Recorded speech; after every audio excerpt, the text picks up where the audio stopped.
लोकसभा में नेता प्रतिपक्ष राहुल गांधी के लीडरशिप में कांग्रेस की बिहार में मत अधिकार यात्रा की शुरुआत हो गई है। राहुल गांधी ने अपनी यात्रा की शुरुआत सासाराम से की है।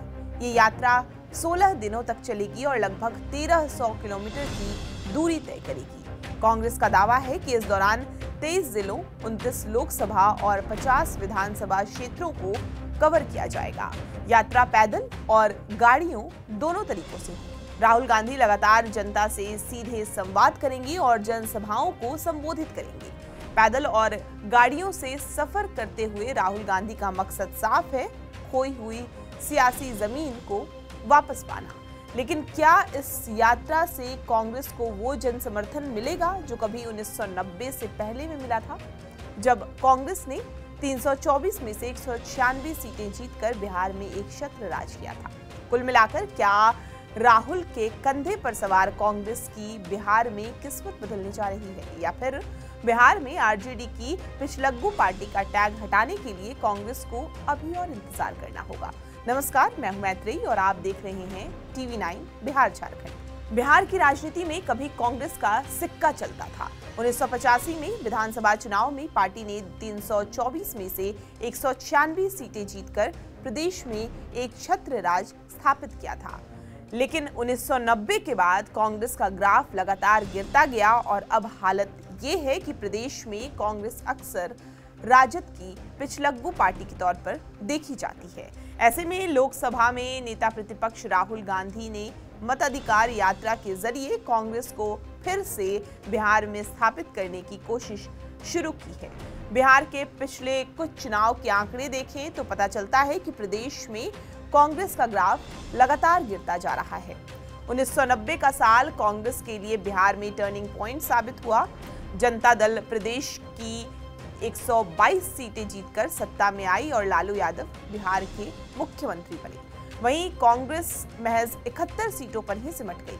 मंडल आयोग और राम मंदिर आंदोलन ने सामाजिक समीकरण बदले तो लालू यादव के लीडरशिप में जनता दल ने यादव, मुस्लिम और ओबीसी वोटरों को अपनी ओर खींच लिया। इसके बाद 1995 में कांग्रेस का प्रदर्शन और खराब हुआ, जब वो सिर्फ 29 सीटें जीत पाई।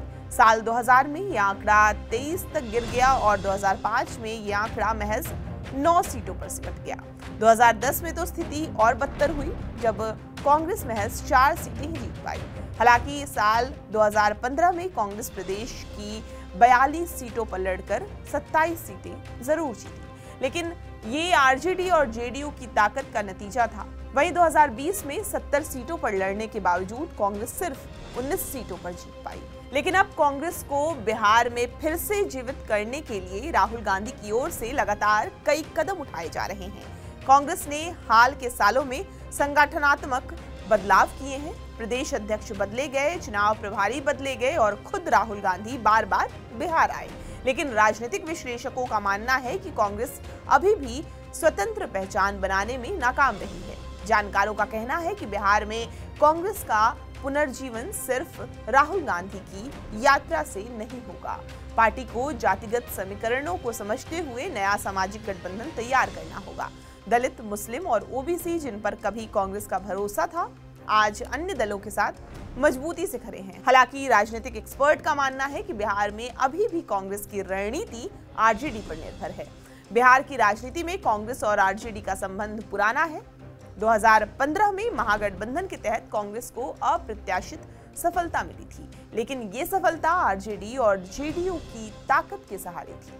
2020 में भी कांग्रेस ने 70 सीटों पर चुनाव लड़ा, लेकिन सिर्फ 19 सीटें जीत पाई। राजनीतिक विश्लेषक मानते हैं कि जब तक कांग्रेस फ्रंट फुट पर आकर अपना वोट बैंक खड़ा नहीं करती, तब तक वो आरजेडी की बैसाखी से बाहर नहीं निकल पाएगी।